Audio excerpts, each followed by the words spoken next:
Hello friends, Shankar cinema hit అయితే భారతదేశానికి ఒక మేల్కొల్పు అనమాట, కనువిప్పు అనమాట. ఏని సినిమాలు అంత అద్భుతంగా ఉంటాయి. కానీ అన్ఫార్చునేట్లీ రోబో దగ్గర నుండి కూడా శంకర్ అయితే నన్ను డిసప్పాయింట్ చేస్తున్నాడు భయ్య. ఇక గేమ్ చేంజర్ విషయానికి వస్తే శంకర్ మార్క్ అయితే కనిపించింది అక్కడక్కడ, కానీ శంకర్ గేమ్ ఓవర్ అయిపోయిందని కూడా అనిపించింది. ఎందుకంటే భయ్య, ఈ గేమ్ చేంజర్ మూవీ స్టార్ట్ అవటం చాలా అద్భుతంగా స్టార్ట్ అయింది. మాస్ ఆడియన్స్కి ఉండాల్సిన స్టెప్తోనే స్టార్ట్ అయింది.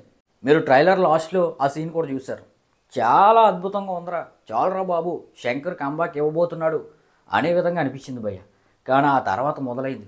ఫస్ట్ హాఫ్ 10 నిమిషాల తర్వాత నుంచి భయ్య టార్చర్ అనమాట. లవ్ స్టోరీ పెట్టారు కియారా అద్వానీకి, రామ్ చరణ్కి. వీళ్ళు స్క్రీన్ పైన కెమిస్ట్రీ బాగుంది, ఆ పైన కనిపించే విజువల్స్ బాగున్నాయి, దిల్ రాజు పెట్టిన రిచ్నెస్ బాగుంది, సినిమాటోగ్రఫీ బాగుంది, తమనాన్న బీజిఎం బాగుంది, అంతా బాగుంది. కానీ ఆ లవ్ స్టోరీ మాత్రం రొటీన్ అయిపోయి మేళం కింద అనిపించింది. దానికి తోడు కామెడీ అయితే ఇంకా ఆఫ్ ది ఇయర్ అనమాట. అంత దారుణంగా ఉంది భయ్య సునీల్తో చేయించిన కామెడీ. ఇక శంకర్ గేమ్ ఓవర్ అయిపోయింది, ఇక గేమ్ చేంజర్ మూవీ పని కూడా అయిపోయింది అనుకునే లోపే 2 సాంగ్స్ వచ్చినాయి భయ్య. ఈ 2 సాంగ్లు కూడా విజువల్గా చాలా అద్భుతంగా అనిపించాయి. ఇక రామచ్చ సాంగ్లో అయితే 20 కోట్లు ఎంతో పెట్టామన్నారో ఆ డబ్బు కనిపించింది. శంకర్ మార్కు కూడా కనిపించింది. ఇక దోప్ సాంగ్లో అయితే మెస్పరైజ్ చేశాడు శంకర్. పోన్లేరా బాబు, ఫస్ట్ హాఫ్ కొంచెం యావరేజ్గా వెళ్తుంది అనుకునే లోపే ఇంటర్వెల్ బ్లాక్ వచ్చింది భయ్య. ఆ బ్లాక్తో దిమ్మ తిరిగే ట్విస్ట్ అనేది రివీల్ చేశారు. ఆ విధంగా కొంచెం ఎక్స్పెక్టేషన్స్ అనేవి పెరిగాయి. పర్లేదురా బాబు, యావరేజ్గా ఫస్ట్ హాఫ్ వెళ్ళింది. ఇక సెకండ్ హాఫ్ అప్పన్న క్యారెక్టర్ ఉంది కాబట్టి ఇక అది యావరేజ్ అయిన ఓవరాల్గా మూవీ హిట్ అనిపిస్తుంది అనుకునే లోపే అదే విధంగా ఇంటర్వెల్ బ్లాక్లో వచ్చిన అప్పన్న క్యారెక్టర్ చాలా అద్భుతంగా ఉంది భయ్య. ఒక 30 నిమిషాలు రామ్ చరణ్ యాక్టింగ్ అదరగొట్టేశాడు అనమాట. రంగస్థలం తర్వాత నేషనల్ అవార్డు విన్నింగ్ యాక్టింగ్ అయితే చూపించాడు. పోన్లేరా బాబు, గేమ్ చేంజర్ హిట్ ట్రాక్లోకి వెళ్ళిపోయింది అనుకునే లోపే ఇక రొటీన్ ఫార్మాట్లో మొదలవుతుంది భయ్య. ఎస్జే సూర్యకి అలాగే రామ్ చరణ్కి మధ్య వచ్చే కాన్ఫ్లిక్ట్లు ఇది ఎన్నో సినిమాల్లో చూసేసాం అనమాట.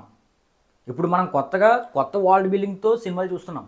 పుష్ప అయినా, కేజీఎఫ్ అయినా, త్రిబులర్ అయినా, ఏ విధంగా అలాంటి సినిమాలు చూసిన మనకి ఈ విధంగా రొటీన్ కాన్సెప్ట్తో, రొటీన్ స్క్రీన్ ప్లేతో, ఏదో టిట్ ప్యార్ టాట్ అనే విధంగా ఎప్పుడో చూసాం కదరా, ఎన్నో సినిమాల్లో చూసాం కదరా అనే సబ్జెక్ట్తో, ఇక మనం ప్రెడిక్టబుల్ చేసే సన్నివేశాలతో మనకి ట్విస్టులు కూడా రివ్యూలు మనకి మైండ్లోనే వచ్చేస్తూ ఉంటాయి. ఆ విధంగా మనకి కనిపించేసరికి మనం కొంచెం నిరుత్సాహపడతామన్నమాట. రామ్ చరణ్, ఎస్జే సూర్య వీళ్ళ పర్ఫార్మెన్స్లు మాత్రం చాలా అద్భుతంగా కనిపిస్తూ ఉంటాయి భయ్య. ఓ పక్క రామ్ చరణ్ ఎరగదీసేస్తుంటే ఎస్జే సూర్య రెట్టింపు ఉత్సాహంతో యాక్ట్ చేసేస్తున్నాడు. తమను కూడా తోపు మ్యూజిక్ అనేది ఇచ్చాడు. కానీ ఆ సీన్లు, స్క్రీన్ ప్లే మనకు చాలా రొటీన్గా కనిపిస్తాయి అన్నమాట. ఇక కార్తిక్ సుబ్బరాజు డైరెక్టరు, ఆయన అయితే కథ ఇచ్చాడు.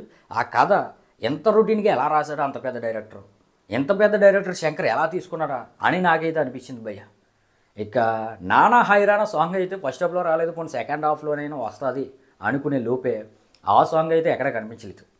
బహుశా మరికొద్ది రోజుల్లో సాంగ్ యాడ్ చేస్తున్నాం, నానా హైరానా సాంగ్ థియేటర్లకు రండి అనే విధంగా వీళ్ళైతే ప్లాన్ వేసి ఉంటారు. ఇక ఓవరాల్గా అయితే భయ్య సముద్రకని గారు ఉన్నారు, అలాగే జయరామ్ గారు, అంజలి గారు, కియారా అద్వానీ గారు, చాలామంది కాస్ట్ అయితే ఉన్నారు. కానీ వీళ్ళకి అంత పర్ఫార్మెన్స్ రోల్ అయితే పడలేదు. శ్రీకాంత్ గారు కూడా ఉన్నారు, ఆయన క్యారెక్టర్ అయితే బాగుంది. ఇక మెయిన్ క్యారెక్టర్లు అంటే అప్పన్న, రామ్ చరణ్, ఐఏఎస్ ఆఫీసర్గా చేసిన రామ్ చరణ్, ఇక ఎస్జే సూర్య, ఈ ముగ్గురు క్యారెక్టర్లు అయితే అద్భుతంగా కనిపించినాయి భయ్య.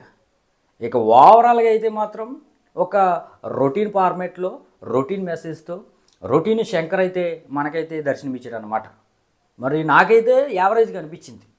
మరీ అంత రొట్ట కాదు, కానీ మూవీ థియేటర్కి వెళ్ళి అయితే ఖచ్చితంగా ఒకసారి అయితే ట్రై చేయవచ్చు. ఆ గ్రాండ్నెస్ కోసం, ఆ రిచ్నెస్ కోసం, దిల్ రాజు పెట్టిన డబ్బుల కోసం, ఆ విజువల్స్ కోసం, అలాగే సాంగ్స్ కోసం. కానీ హెవీ ఎక్స్పెక్టేషన్స్తో వెళ్తే డిసప్పాయింట్ అవటం అయితే పక్కా. ఇక ఈ మూవీకి అయితే భయ్య నేనైతే 3 ఇస్తాను భయ్య అవుట్ ఆఫ్ 5 రేటింగ్. అదైనా విజువల్స్ కోసం, ఆ రిచ్నెస్ కోసం, ఆ గ్రాండ్ ఇయర్ కోసం. లేదంటే 2.5 ఇచ్చిన ఎక్కువే. మరి మీరు కానీ ఈ మూవీని చూస్తుంటే మీకు ఎలా కనిపించింది, మీరు ఎంత రేటింగ్ ఇస్తారు అనేది కిందగా అయితే కామెంట్ చేయండి భయ్య.